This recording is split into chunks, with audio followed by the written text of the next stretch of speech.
Hello, welcome to the Bold Moves podcast. I am the host, Mandie Brice, and I am super excited to share another episode with you. We're going to keep this. It's fun. I like it. We're going for it. It's episode number 167, and I chatted with Jo Chun Yan, who has so many different career changes, continent changes, country changes. I love it. She has correctly followed her intuition through different courses of life, being, again, location and career, and has a great story to tell about it. It was an absolute pleasure. You're going to love her energy, and I can't wait for you to hear it. Also, stay tuned to the end where you can not only learn a discount code for an intuition uncovering journal kit, but two lucky winners, because she's so generous, can actually win it themselves. So stay tuned to the end for that. All right, without further ado, and speaking mistakes, I'm going to let Jo take over the talking because I'm clearly not doing super great at it right now. All right, enjoy. Hello, everyone. Welcome to the Bold Moves podcast. I am with Jo Chun Yan, who has a really exciting story to share, so I am super excited. Welcome to the show, Jo. Thank you so much, Mandie. It's so lovely to be here. Oh, the pleasure is all mine. So, of course, you know that the show is called Bold Moves, and you wouldn't be here if you hadn't made some yourself. So why don't you share with us a little bit about your story, the risks you've taken to get you where you are, and why you think you're the perfect candidate to be on the show? Right. Well, I moved to Japan a few years ago, and it was one of those things that I was at the time of my life where I had an amazing job. So I'm actually from Melbourne. So Melbourne is my hometown, and it's been one of those places that I've never really strayed too far from because I just feel such a deep connection with it. And over the course of probably the last 10 years, I had been noticing this feeling around needing to explore further than my own backyard, in a sense. And I think I just kept following that voice, and it was this intuition that kept pulling me in different directions and helped me explore really different aspects of my life. So I ended up moving to Japan just because that was something that has always been on my bucket list. It's been a big goal of mine since I was maybe 24 years old. Okay. And I finally did it, and I'm so excited that I actually had the guts to move through with it. And it's taught me the most amazing lessons and given me the most amazing experiences. That sounds incredible. So what were you doing when you were in Melbourne and decided to leave? What was your job? Were you a student? Yeah, so I was working full-time, and I've been working up. I started in engineering, so I was a chemical engineering student, and I began that whole process of finding a job and working in the corporate world. And for a while, I thought that was exactly what I wanted. I was lucky enough to find a beautiful place to work that wasn't as corporate, but it was an amazing place. It's called Loving Earth. And by that stage, I was doing product design and packaging development. So I had moved, according to my intuition, it had kind of taken me on this beautiful path from being an engineer and all the way to being someone who was a little bit more creative in the way that they approached their work.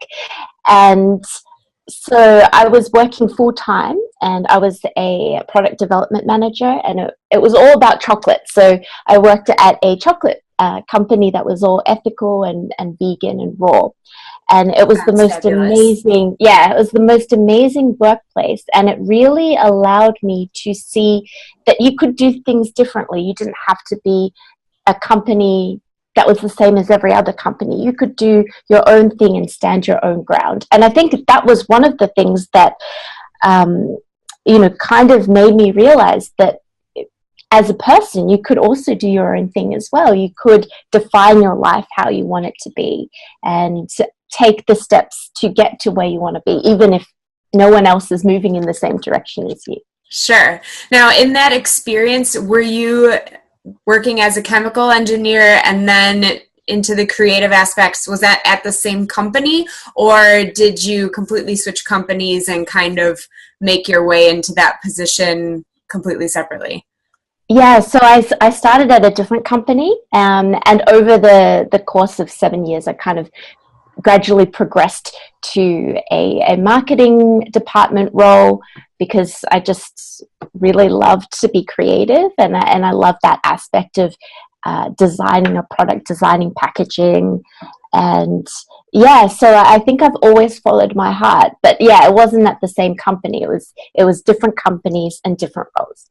So how did you even, I feel like that in itself, even before you moved to Japan, is a bold move. And I'm curious how you were able to, for example, get someone to hire you in a completely unrelated field with having chemical engineering background, for example. Yeah. Well, I think when I was doing my last year of engineering at university, I knew that it would be a mistake, and I don't know why I had this thought that was so strong within me, but I had this feeling that I had to do something else, and it wasn't just finishing my double degree.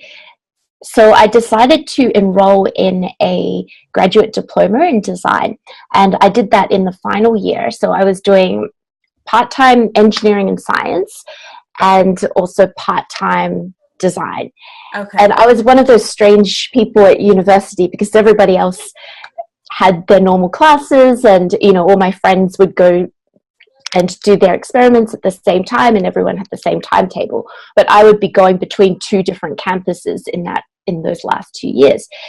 And I think in my memory, that's probably been a big turning point because it was the first time that I really followed my intuition and sort of took everything on, even though I didn't know where it would lead. I just knew that if I took the first step, then maybe the next path or the next step would show up a little bit later.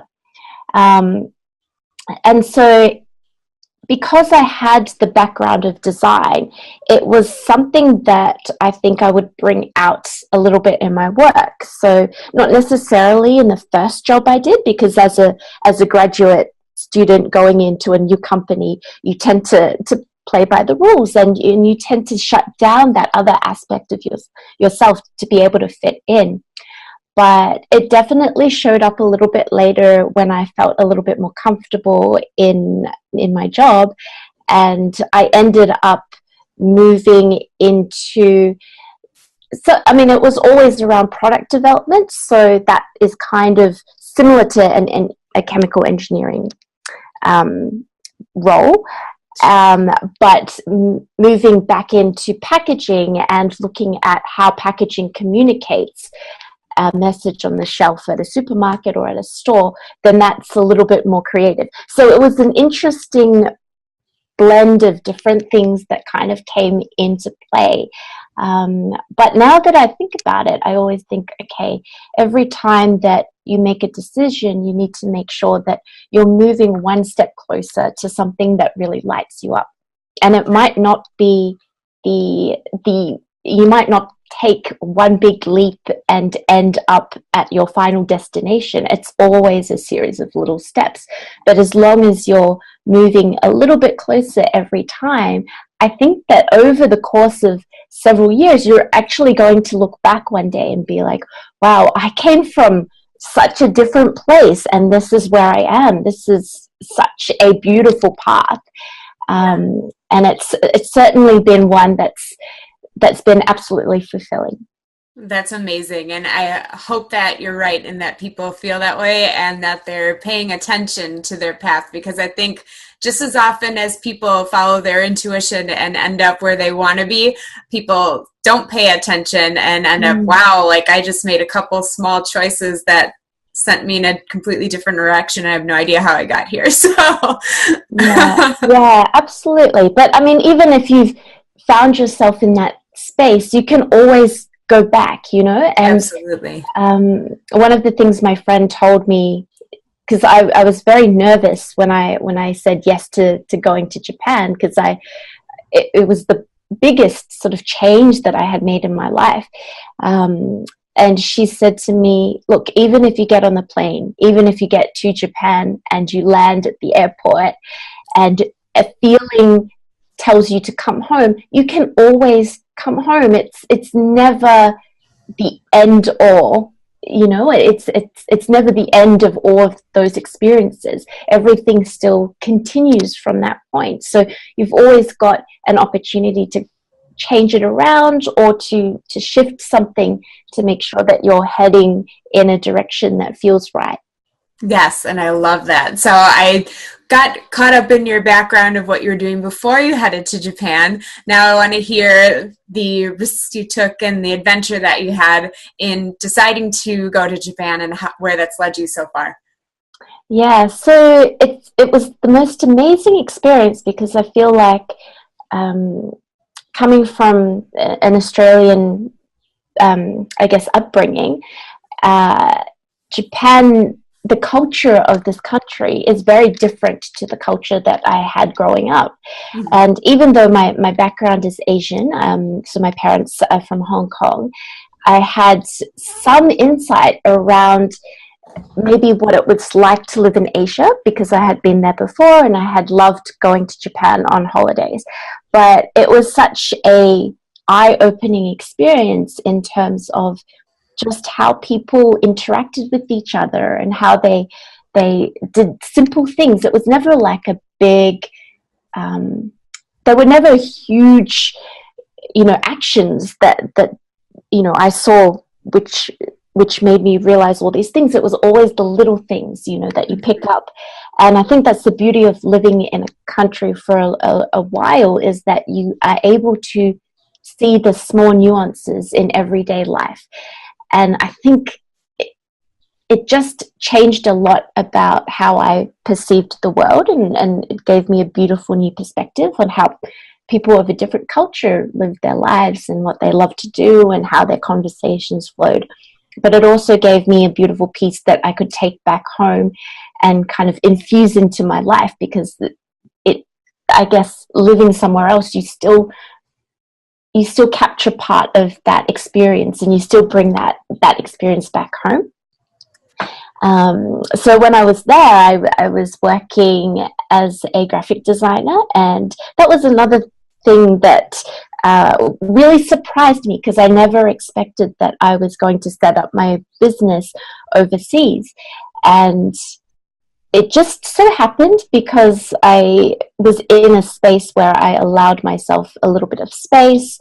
I was in a new country, so I was open. I think there's being open to trying new things when you're in a different, not your own sort of comfort zone. And yeah, I guess one thing led to another, and I ended up working full time for myself, based in Japan, which is so strange, but it's such a dream country. That sounds absolutely amazing. And it sounds like you said, it would be a lot of people's dreams. As somebody who has not left the country and worked for myself, but moved to a different state and then again a different city in that state where I didn't know many people, did you find it hard to make friends as a self-employed kind of lone wolf? Where, because I feel like it's so easy, it's a lot easier to make friends when you're at university, and then it's, if you're an adult outside of university, it's kind of like, well, who are your coworkers? And that's sort of where you start if you don't have people that you already know. And so if you don't have coworkers, And I imagine your clients were probably all over the world or potentially based primarily in Australia, that could have been a challenge. So how did you experience that challenge? And if so, how did you get around it? Yeah, that's such an interesting question, Mandie, because I feel like it's as relevant as coming back to Australia as it was for me moving to Japan. Sure. And I think when I first got to Japan, I was lucky because I had signed up for Japanese lessons. So that was my primary objective initially when I got there, was to learn the language and learn the culture. So by signing up to the lessons, I had met other people through the school. And I think it's one of those places where if you've met a few people and you show up as yourself and you show up with your heart open, it leads you to meeting a lot of other people. And I think when I first started, I never really felt nervous or scared to meet people, but I'm quite an introvert by nature, so that was another thing that surprised me. I think by being so far out of my comfort zone, it made me forget a lot of the things that I would have probably prevented myself from doing or felt a little bit shy to do. So I would kind of meet a friend and enjoy having a conversation with them. But what's interesting is I think when you're in your home country or in your comfort zone, if you've met someone for the first time that you really enjoyed a conversation with them, usually our default response is probably like, oh, it was really lovely to speak to you. I guess, we'll meet up maybe another time, but we never really make a connection where we say to the person, look, it was great to meet you. I would love to catch up again and have coffee, or, we could have lunch or something. It never seems to happen, but when you're in a place that you don't know very many people, you kind of make the most of the opportunities that you're given. And it led me to meet a lot of beautiful friends.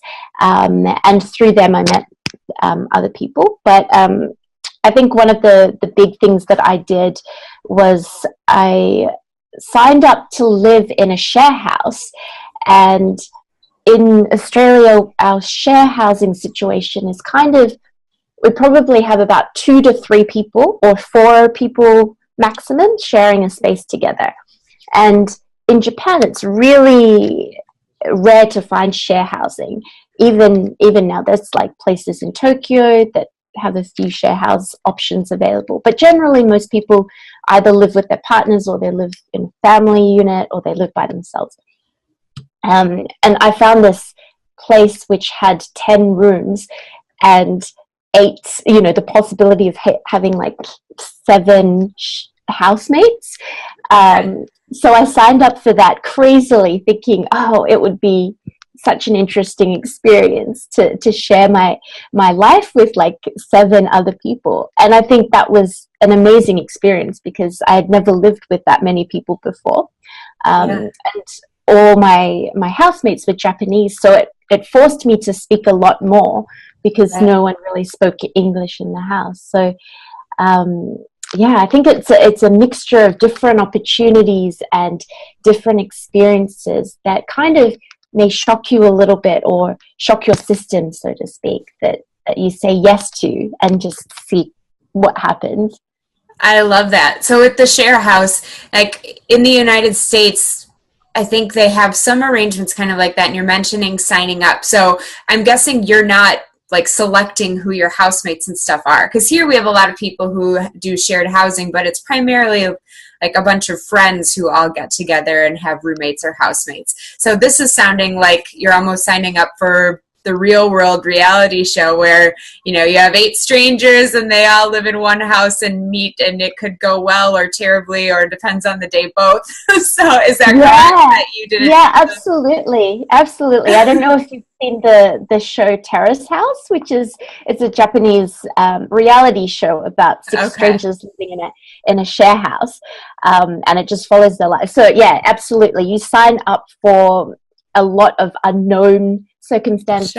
You're not sure if you're going to get along with everyone. You don't know how the communications are going to be like in the house. But I think it shows that, when you're given a situation, what do you do in that situation? Like, how do you navigate the, things that might be confronting or difficult versus things that are absolutely joyful and wonderful experiences.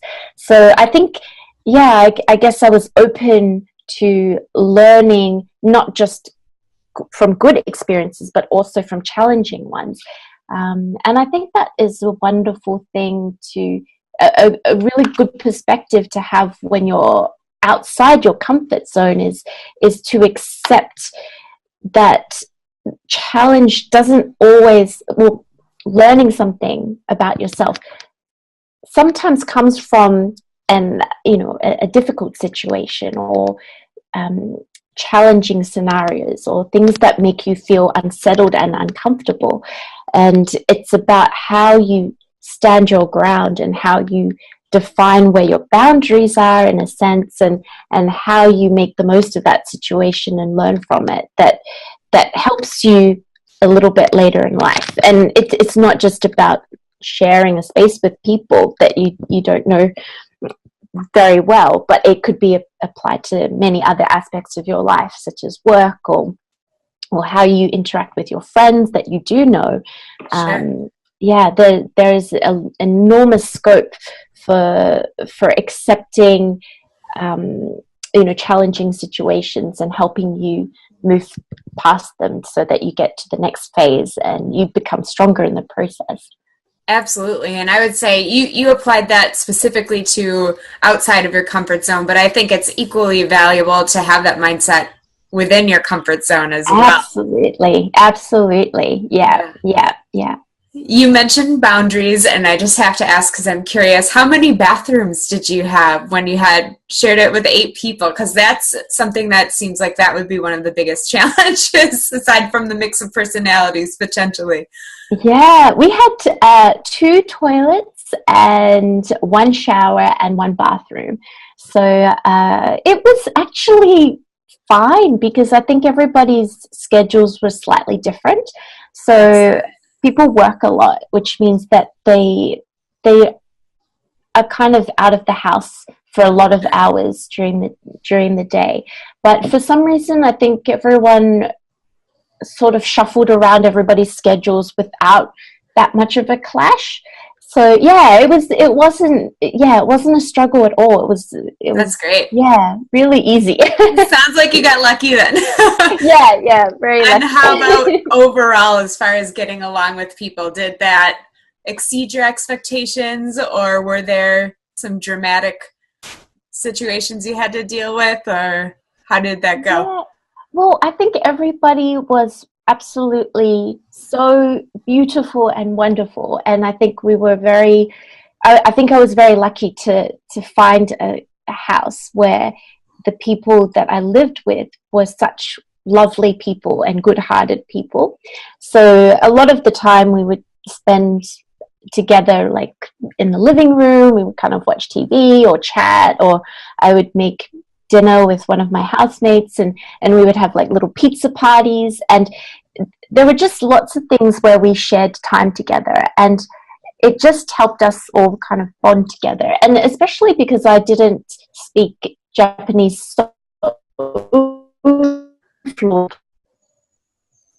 the slang, or some of the like mannerisms that people have when they speak. I wasn't so keyed up with that as yet by that stage. So there were a few communication difficulties from my end, because sometimes I felt that I couldn't express or articulate how I really felt, or the exact emotion, or Sure. The exact thought that I had. So I would have to kind of be okay with sort of simplifying what I wanted to convey in a sense. But yeah, it was just such a deep experience, because I feel like if I moved to Japan, originally I thought I would probably be living by myself. Mm-hmm. And that experience is very different as well, because you might not get such an insight into how people live in Japan and what their customs are at home, or how they behave with each other at home. It felt really natural from the get-go. So I was wonderfully lucky to have that opportunity. That's fantastic. So how long were you there, and what have you been doing since? Yeah, so I was there for about 2 years, and sadly the visa is quite difficult to obtain in Japan if you wanted to stay for longer, if you were to work, especially if you wanted to work for yourself, because one of the things was I wanted to start up my own business, but because there's often a lot of visa regulations around how work is defined in Japan. Sadly, it meant that I had to return home. But since returning home, gosh, it's been a whirlwind of kind of reverse culture shock in a way, to come back into a place that felt so familiar and feels so familiar, but still feels very new because I haven't been back for a number of years. And since I've returned, I've continued doing my business, but there's been lots of other things that I feel like has come from coming back home. And a lot of that is grounding back into a home space, and also being near my family has been really wonderful. And also one of the things that I really wanted to do when I was in Japan was draw and do life drawing classes, which there wasn't that many that I could find in Japan. So it's one of those things that I've been doing in Melbourne. And of course, I'm still studying Japanese and still trying to get to a point where I can, be proud of the fluency that I have, but it's a very difficult language to learn, so it'll take a little bit more time, I think. I believe it. Do you still have people you're in touch with that you can practice with on Skype or something so that you don't get rusty?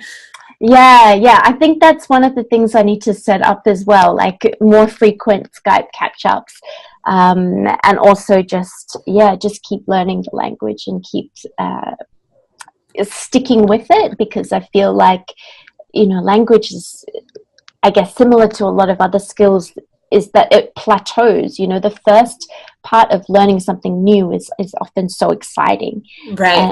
And this is such an interesting experience, because I don't think I've pushed so much for learning something. I think in university it's different because someone pushes you, or you have the outside pressure to do well. But when it's your own kind of drive to move forwards, it can be really easy to give up when you've reached a stage of plateau.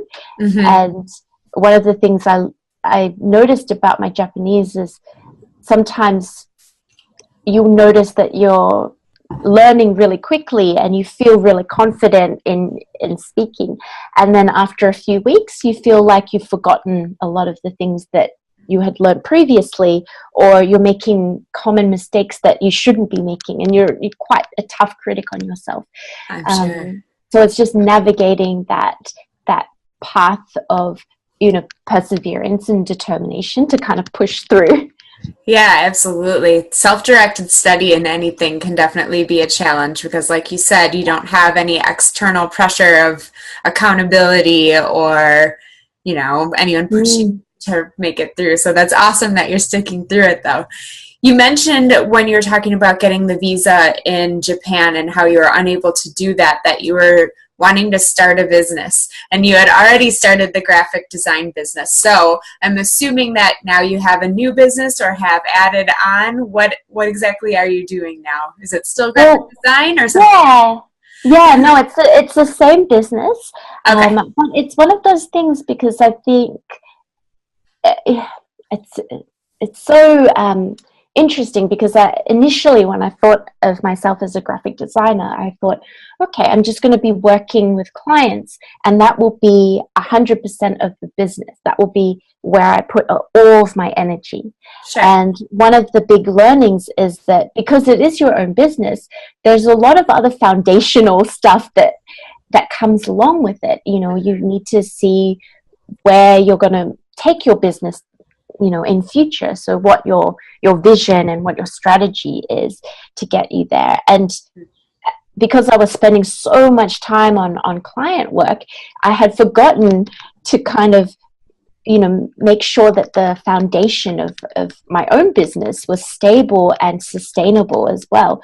So that's been a really interesting thing that I gained since I've come back to Melbourne, because everything's sort of grounded back down and there's a fresh perspective around, okay, now where to next? Like, where are you going to take this business? And, you know, if you're working for yourself full time, like, what will that look like? What does your day look like? And it's all of those little questions and, you know, little moments that sort of point you into a direction of where you may want to take things in the next few years, that I probably hadn't thought about when I was in Japan, because I was just kind of churning out the work. Right. And yeah, so I'm really excited about this kind of new phase of redefining what the business means to me, and also seeing how it can expand and shape. And you know, like one of the things that I'm doing now is writing an ebook. I would love to write a book as well. And, you know, there's so many things that I want to add on to that, not just the design aspect or the coaching aspect of things, but, you know, taking that even further so it's not as defined. Sure. What are your book and ebook about? So the ebook I'm doing is with a friend at the moment, and we want to take a lot of the lessons and insights that we have from our experiences in Japan. So we're both such big fans of the culture and the country, and we want to bring that into you know, how do we bring that into our own lives, even if we're not traveling or staying in Japan? But how do we bring those philosophies back into the way we eat, or the way we, you know, the way we bathe? You know, there's something so beautiful around the tradition of going to an onsen, and that you spend time with your body, you spend time like massaging your body in the shower, which is something that we don't really do. We kind of run into the shower and we run out, you know, because we're always thinking about the next thing. But in Japan, there's a real ritual and there's a real slowness to it. And you said it's an onsen. Can you tell me a little more about that? Yeah. So it's essentially a bath or bath house. Okay. The onsens are sort of the natural spring waters from the ground, and then they kind of create like a pool of water, and it's just a very steaming hot bath, and you kind of, the tradition is to cleanse yourself beforehand, and then you go in there and you soak, and it sort of releases all the tension. And a lot of the time the minerals in the water is really healing as well. So you get that beautiful feeling of being really refreshed afterward. Oh, that sounds amazing. And yeah, it's amazing. And especially when you have it outside, a lot of the onsens are sort of natural and they're outside. So you're able to kind of be in nature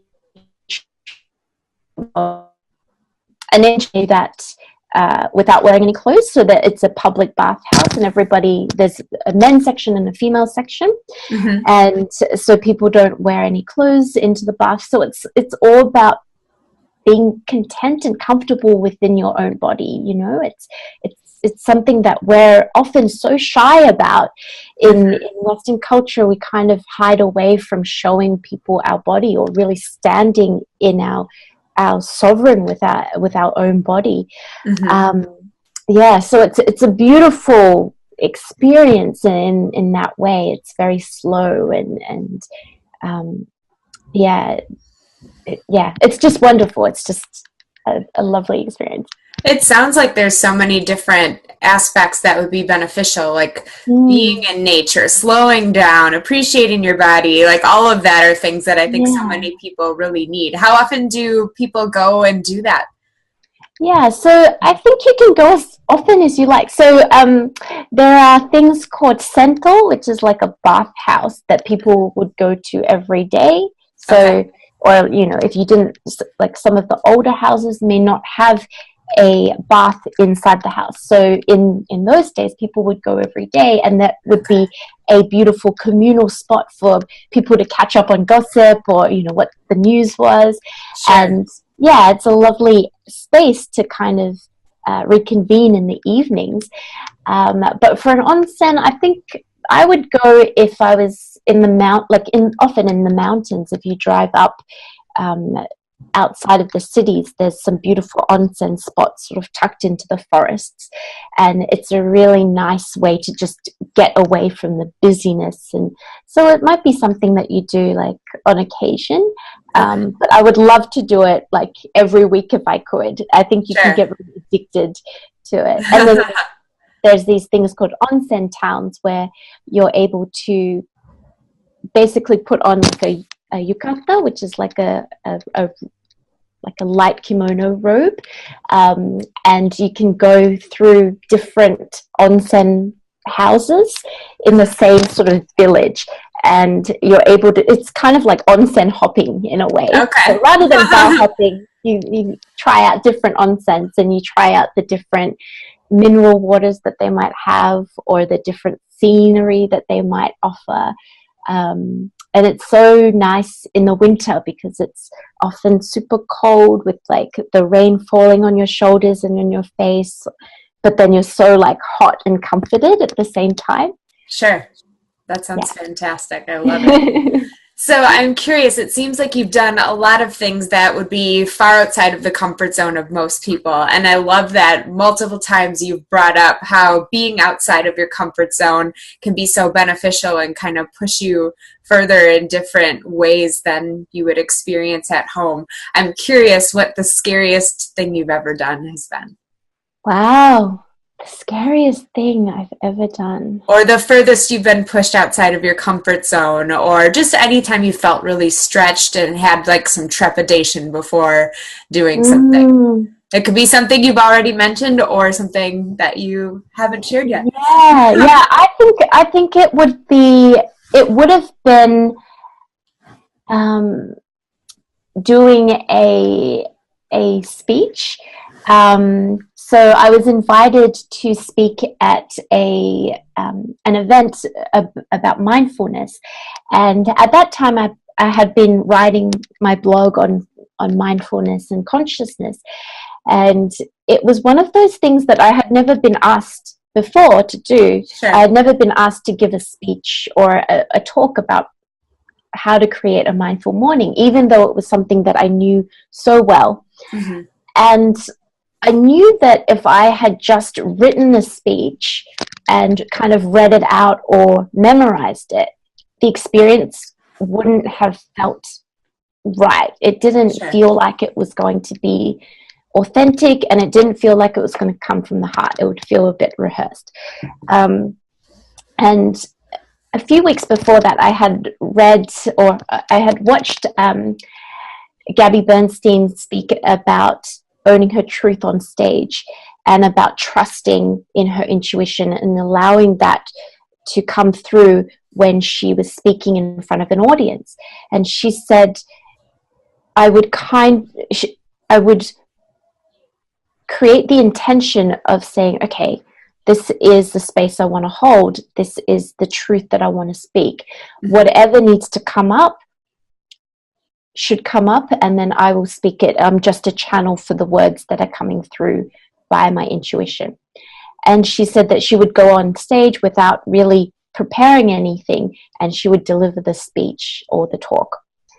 And so I was like, you know what, I'm going to try that. And I don't even know why I thought that would be like a good idea, but like it it was absolutely wonderful in the end, and I'm so glad I did. But I was like, okay, I'm going to take her advice, and I'm going to just stay really present with myself and be in that moment and allow things to come through as they needed to come through. And I think I gave the talk, it went for about half an hour or about 25 minutes, so it wasn't so long, but I knew that when I was speaking, there was so much connection that I had with myself, far more than if I had prepared the speech beforehand, far more than if I had rehearsed it. And it was that sort of feeling of being on the precipice of fear and not knowing what that outcome was going to be like, that created something that was so deeply me and so intuitively created that I felt that that was probably the scariest thing that I've ever done. I love it. And I'm sure that your audience appreciates how present and authentic you were as a result of following that amazing advice. I'm curious for advice. Now, you kind of explained what you used to help you push past that fear, but I'm wondering how you would recommend to others in a general situation how they could push past the fear or push past their comfort zones. Well, I think there's a really important piece around knowing what that fear is and where it's coming from and why it's there. Because sometimes our intuition, there's a difference between gut instinct, which is going to tell us, okay, this is a bad situation, you shouldn't get into this because it's not actually a good outcome for you. And that's very good to go with that fear and allow it to take you out of that sort of danger zone. So I think knowing what kind of fear it is really helpful at the beginning. Once you know that the fear is mainly your own kind of psychological thinking, you're talking yourself out of something because it's something that you've never tried before, you've never done it before, you're not sure what the consequence or the reaction from other people are going to be. You're fearful of not being able to control the outcome in a sense. If you're able to identify that fear as something that's holding you back from getting to the other side of what it is that you really want to create, then my advice would be just to, and Elizabeth Gilbert talks about this a lot, is around leaning into her fear. And she does that with a sense of curiosity. So it brings it back into a context where you're not going into the fear almost with like a defense mechanism on. You're leaning into it because you're asking, what is it going to tell me? Like, what can I get from this? Like, what do I need to know to be able to move past this? And oftentimes I would suggest it's taking the smallest step that you can think of rather than, taking a big leap into the unknown, which is, it's very scary, but inching forward. So what's the smallest thing that you can do to get a little bit closer to that fear so that you can not bypass it, but to move through it in a way that helps you get to the other side. So one of the examples is, for me, I had a lot of fear about saying yes to doing my design course because it would mean that I would have to do an extra year of university, and there was going to be so much in addition to what I was already paying for, and I hadn't had any experience at that point around doing design work. So there was a fear that I wasn't going to be good enough and I wasn't going to be creative enough because I was an engineer. But my first step was actually like going onto the website. I think, that was the first action that I took, was going onto the website and looking at the course details. And once I did that, I was like, okay, that wasn't so hard and it wasn't so scary because Sure. I could do that. And then the next stage that I did was send an email to inquire a little bit more about the course. And again, that wasn't so scary because I could have left that path at any time. I felt like I had an out if I really needed it. Yeah. But the more you take those steps, you're like, okay, I'm getting one step closer to the final destination in a way. And before I knew it, I had enrolled and I was in the class. And by that stage, I think you're fine. I think by that stage you've pushed through the fear because you've done it and you're on the other side, and there's another fear lesson to be had on that side, which is again about taking the next smaller step. I love that. So basically kind of examine the fear and determine whether it's actually to keep you safe or if it's yourself holding you back. Once you do that, kind of just start making baby steps until things aren't scary anymore. That's great advice. Yeah, because I feel like everyone can take the smaller step. Everyone has accessibility to taking the next small step, and it doesn't feel that scary to do so because you're breaking it all down into things that feel more manageable than coming up against the giant itself all at the one time. Sure, that makes total sense, and I love it. Speaking of advice, do you have any other lessons that you want to share? Maybe things you wish you had learned a long time ago, something you've learned recently, anything you think that the viewers or listeners would get value from that you'd like to share? Yeah, I think one of the things that I would love to share is around, there's so many things that I'm so excited and interested in. But one of the things that I really brought back from Japan was around being present in conversation and being present around communicating with people. Because I feel like generally we're very good at speaking, but sometimes we're not so good at listening. And that was such a beautiful reminder to have when I was over there, because I think there's a sense of keeping harmony in a situation or in an interaction with someone, is how do you balance that energy so that it feels harmonious for everybody involved. Sometimes you can use your intuition a lot in this sense, because you can bring that consciousness into the interaction. You can sense how the other people are reacting to your words and how you are reacting to their words. And it's about being present and aware of what that energy feels like in a conversation. That has been absolutely amazing in helping me communicate and connect deeper with my friends and my family.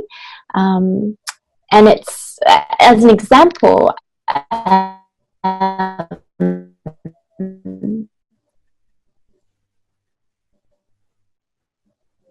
think when someone speaks and when the other person speaks, and it's almost like this kind of beautiful dance. It's an art of conversation. But I think, my previous experiences in a corporate sense was that the person with the loudest voice or the person that dominates a conversation is going to hold the attention of the room. And that was something that never felt quite right to me, because it always felt so aggressive and kind of a barrage of energy. It was just so much energy coming through. Sure. And there's something about, okay, you are able to receive someone's energy in what they say, but there should be a reciprocal mutual kind of agreement in that sense, where the other person makes space and holds space for what you say as well. So one of the things that I would say is, the next time you have an interaction or a conversation with someone, how do you hold space for them? How do you make that interaction really joyful and a very deeply connected experience? I love that you bring that up because I think that so many of us are really losing that art of paying attention to the other person and the social cues and the little tiny like micro expressions that you can read from someone's face that you may not even consciously notice, but you can tell, you know, for some reason I felt like that person felt sad, or, you know, even if it's not a giant in your face kind of reaction, but just something where if you're taking the time to pay attention, you may be able to help that person or improve their day even a little bit, or just have a better, like you said, a more joyous conversation for everyone. So I think that that's a great tip. Since so much communication now is digital, how do you think that sort of applies to, you know, maybe emailing, texting, or messaging over a social media platform? Yeah, that's a beautiful question, Mandie. That's really because it's so important in terms of how we, you know, are running our businesses or how we are interacting with like our friends and our family. You're right. You know, a lot of it is digital, so you don't really get the nuances of, you know, the micro expressions, as you said. I think there's something around not being sort of reactive to emails or, you know, things that come through on social media. So you're able to kind of sit with a message or, you know, a letter that comes through and sort of say, okay, how does, you know, what feels like the best response that feels true to me, where I'm putting out, because I think there's a responsibility for everyone in the energy that they put out in the words they say or the words they type. So what is your contribution and what intention will you hold for those words that you're going to type back? And it could be something around, I think joyful interactions are fine. It's probably more the things that feel a little bit icky, you know, like the conversations that are a little bit more difficult, where we really have to be present and kind of think about, are we trying to control or manipulate a final outcome? So are the words we're saying trying to, you know, forcefully navigate someone to take our side, or are we simply holding space for that conversation to happen? And I think there's been so many times where maybe, especially I would have this with my parents, because we know our family so well that, you know, there's always some sort of manipulation that we may take in the words we say or the words we write to people, because we want a certain outcome and we know them so well that we're able to manipulate the situation to make what we want happen. But it's been a very conscious effort on my part to kind of draw back on that and be like, no, this is me putting too much of my force and control into this particular letter or this particular email. So how do I take that, you know, fearful need for control out of it a little bit? And what would that email be, or what would that email sound like if I didn't have that aspect you know, infused into it, so to speak. And usually the tone is really different. And absolutely. Yeah. And I think the other thing is there's something around having that intention. If you've got a good intention around sending an email, usually people can see it and they can feel that coming through. It's the strangest thing. It doesn't really read in the words necessarily, but I think the energy somehow still is able to be conveyed.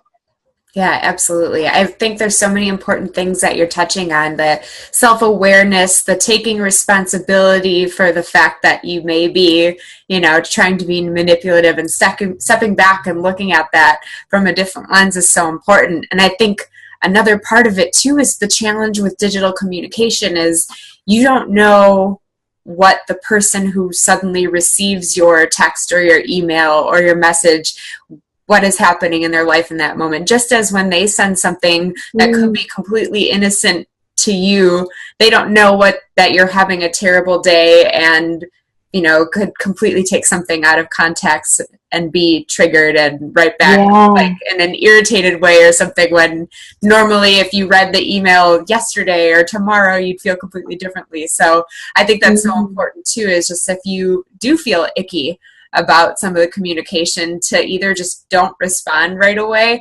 and wait until like you've had time to digest, or maybe talk it over with somebody who could have a more neutral view and call you out on how you might be being a little defensive or manipulative, or to just say, hey, I'm not having a great day, I'll read this and get back to you tomorrow. So that you can come back, aggressively. Yeah, absolutely. And I think one of those things is, in every interaction, we are responsible for how we are picking up the information from someone else. So how we are interpreting that in our minds. So that's our own responsibility. And a lot of the time, people might say something without the intention to hurt us, but we take it into our ego, and our ego kind of manifests something, some story about the whole situation that might not actually be true. So that is something we need to own and just be aware of. And then the other thing is how we bring out, the intention of what we say to other people. So it's a two-way street in that sense. Sure, absolutely. So you mentioned when you were talking about the talk that you gave, that you'd been writing a mindfulness blog for a while. And obviously with the conversations we've been having today, it's pretty apparent that mindfulness is something that's very much a part of your life. Are you incorporating this into your business at all? Or is this just kind of such a part of you that you can't help but share it in other ways? Yeah. It definitely is something that I've been incorporating into my business, Mandie. It's been a huge aspect of how I run my design business. So I'm an intuition coach, and since I've been an intuition coach, it's been absolutely wonderful to bring those skills into the way that I interact with my clients and how we move through a project together. So a lot of the time, the way I work with my clients is around how I kind of feel into their vision. So it's not so much, it's not just about the words that we are speaking when we have our first talk, or about the words that we've written down, but it's my sense of the vision from an intuitive space. And that's how I bring the vision to life, because it needs to make sense on an energetic level. It needs to make sense sort of in our heart space.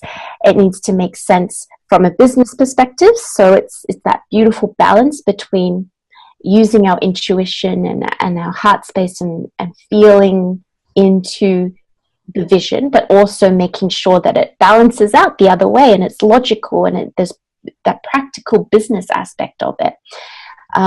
So that's the kind of thought process that I would have when I speak to a client. So one of the things that we do is, when a client comes to me for something like a design or a logo design or a brand design, I would often get them to pin images using Pinterest to create a mood board. And this is something anyone can do if they've got a business where they're creating their own branding or their vision. And it's basically pinning images of things that they feel deeply resonates with them and their business.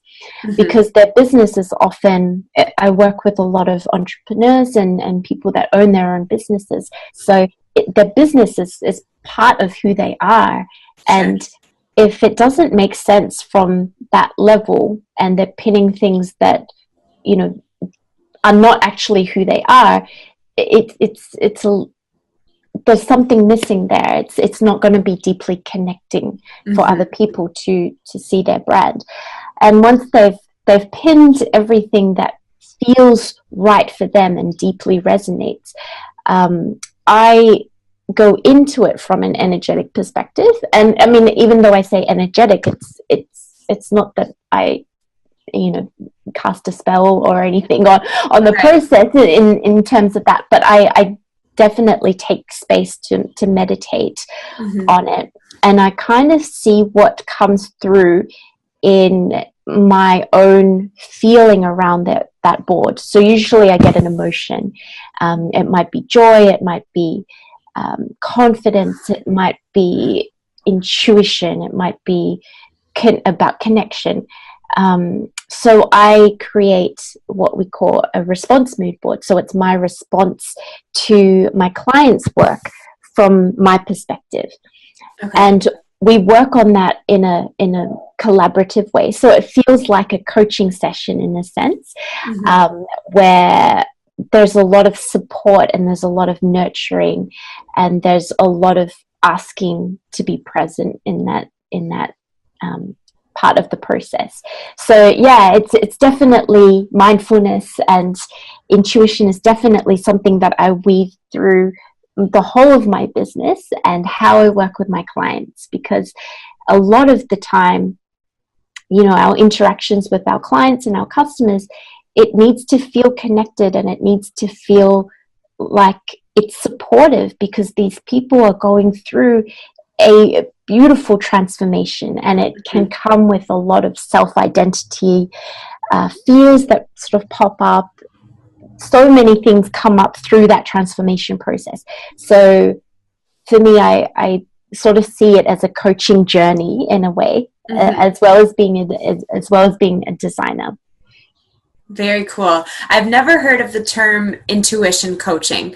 I've heard of transformation coaches, life coaches. Can you tell me kind of what the difference is? Because it seems almost counterintuitive, I guess, which is kind of a funny word to use in this. But if you're following your intuition, it seems like that would be more of an internal thing than having external. Although I guess I can see where people are kind of losing touch of that internal connection. So can you tell me a little bit more about what exactly that means?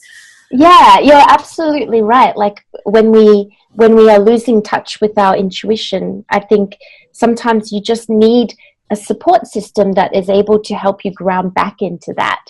And I think something around coaching that is incredibly helpful is just having someone there that you can bounce ideas off with, because a lot of the time, if you're feeling all these different thoughts come through, sometimes the conversation around what it is that you're actually, spinning in your head can give you that kind of light bulb, spark of, okay, this is exactly where I need to be. That sort of clarity really shows up. And it's one of those things that we do during the intuition coaching that, helps people define what it is that they really want from that space. There's also a lot of sort of practices around, making space for yourself so that you are able to connect back when you feel really unsettled, because even though we want to be in a space where we're, almost like in a meditative state of calm a lot of the time, we still live in the real world and it's not like that. So how do we create a toolbox that works for us, that helps us ground back into that sense of deep connection? Because once we have that, I think we're able to approach everything that comes up for us with that same perspective. We're able to stay within our own sense of truth and our own sense of identity.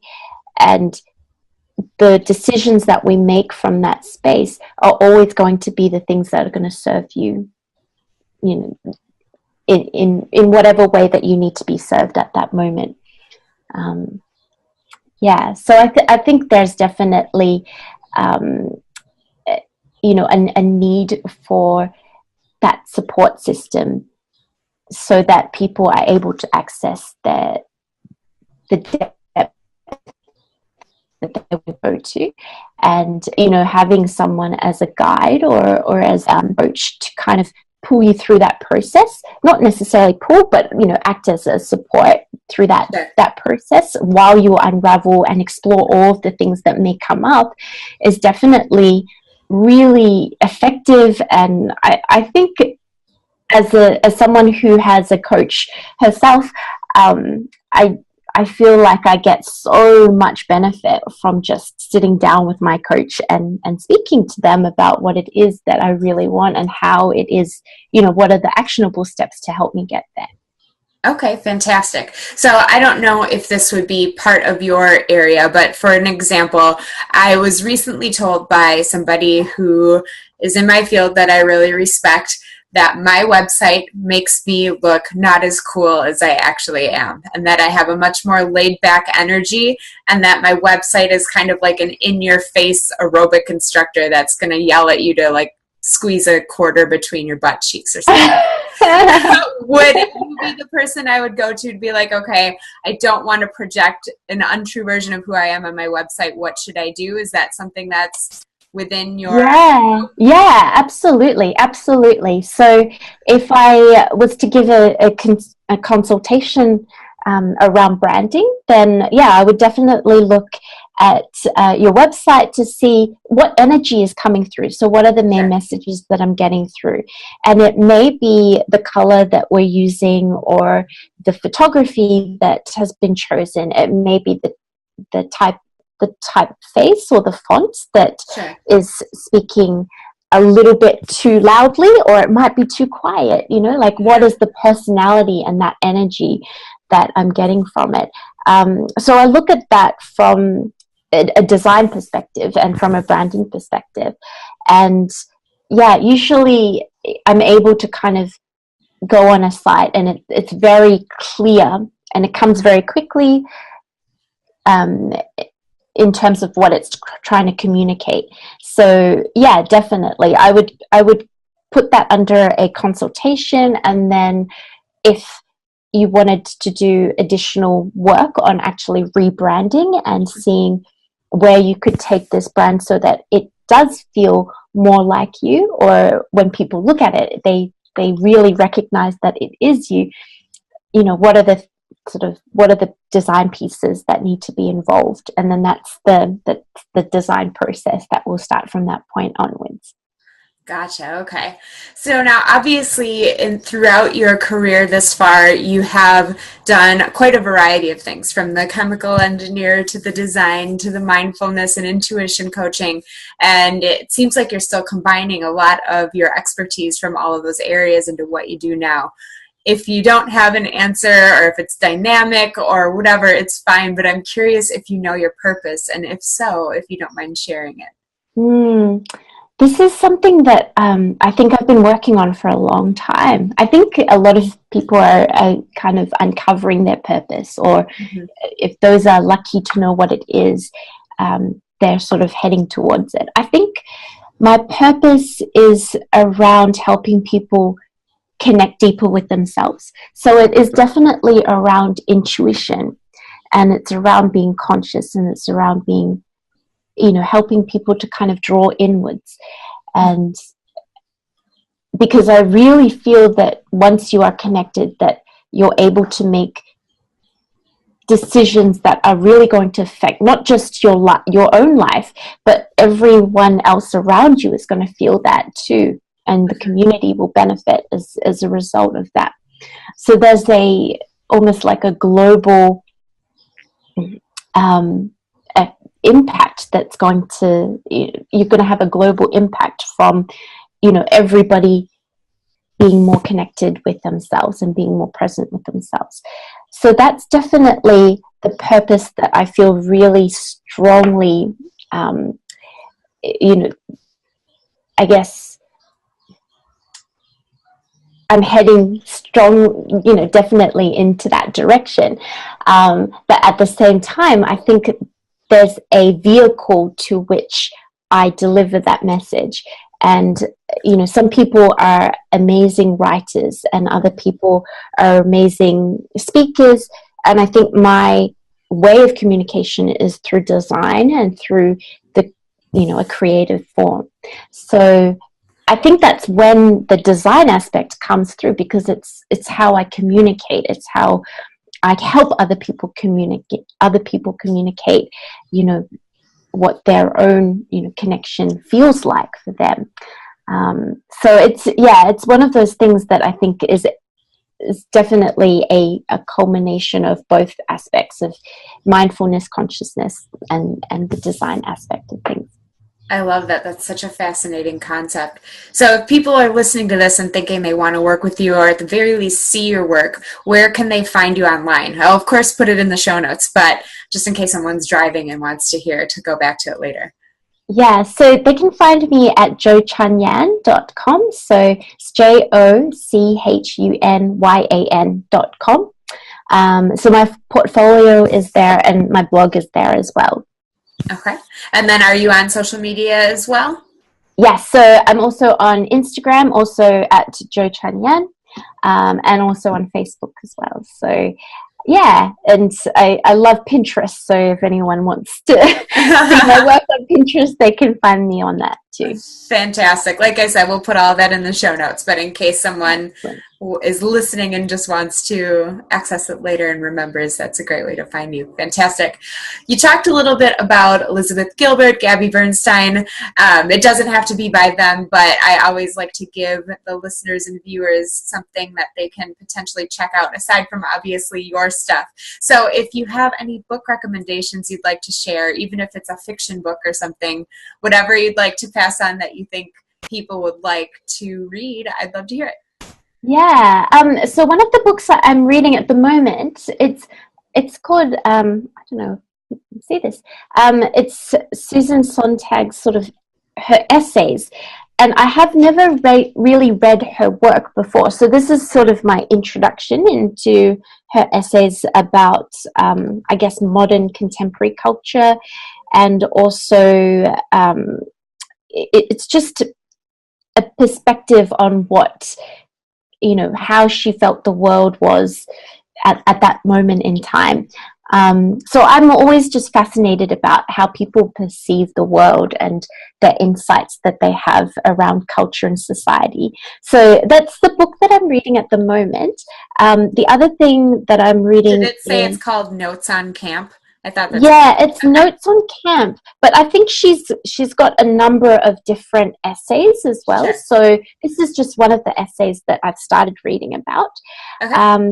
But there's also another book which is about fluency in a language and how you can learn a language. So I love languages, and I'm reading that, I've been reading that, and it's called Fluent Forever.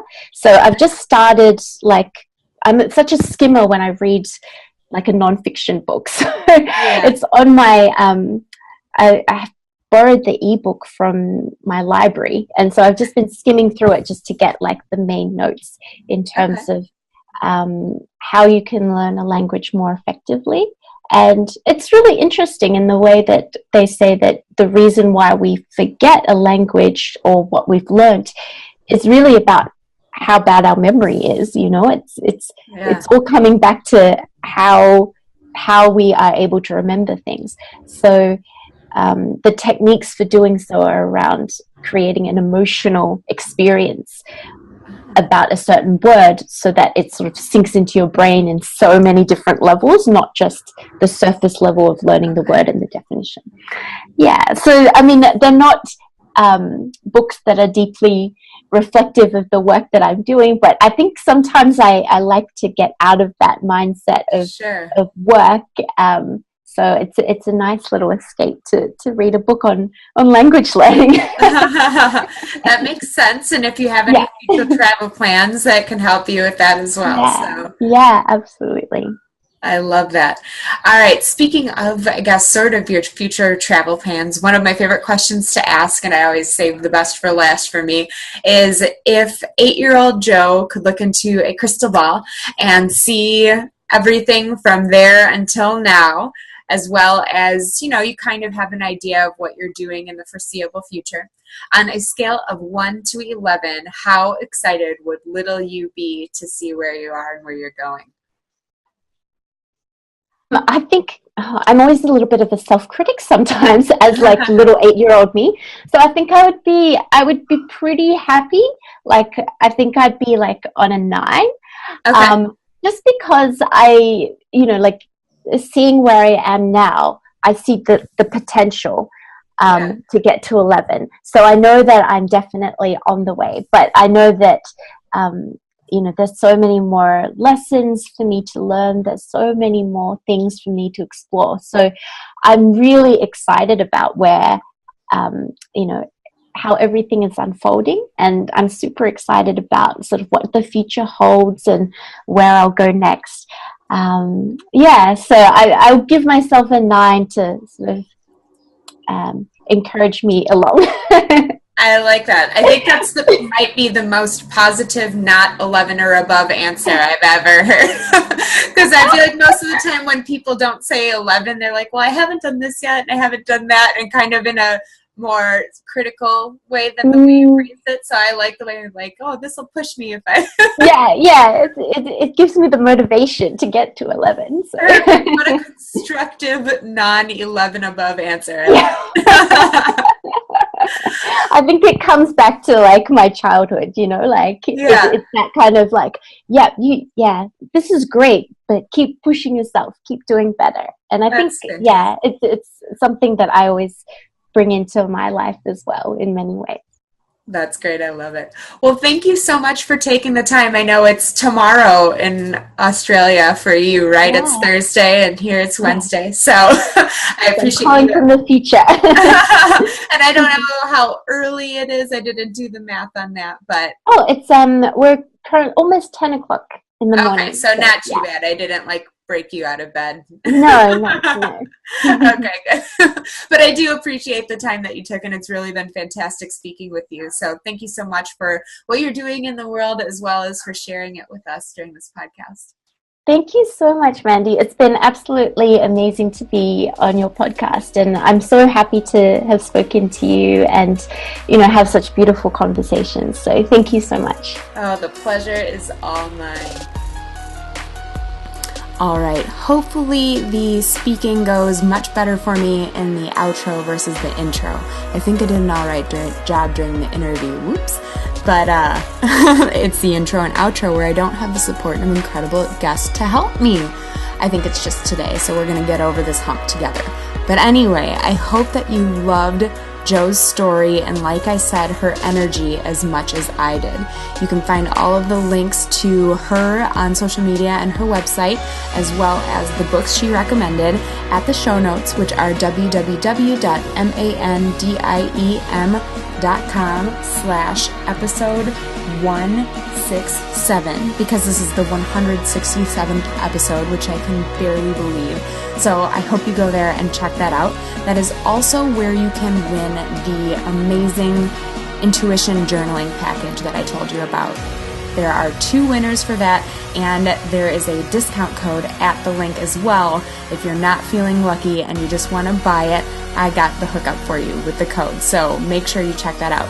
Now, while I'm ordering you around, I'm also going to ask you to subscribe so that you get Jo's challenge this Friday to get you outside of your comfort zone and closer to your dream life, because we don't want to just listen. We want to put our inspiration into action. So stay tuned for that. Subscribe so you get the notification to download or automatic download, and you get that. And while you're in iTunes subscribing, you may as well leave a 5-star review.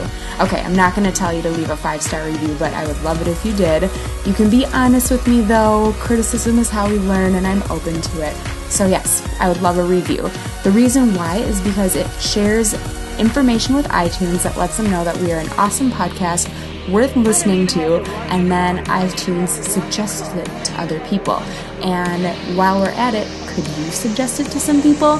Maybe there are some people you know who might need an intuition coach, or people who might be inspired by Jo's story or entertained by it. Either way, if you hit share, I would really, really appreciate it, because my goal is to inspire as many people as I possibly can to go outside of their comfort zone, to grow into the person who achieves dreams that they can't even realize. I want everyone to live their dream lives, and you can help me out by sharing the podcast. Okay, I think that is enough requests for now, so stay tuned for Jo's challenge, and as always, be bold and have a sparkly day. Bye-bye.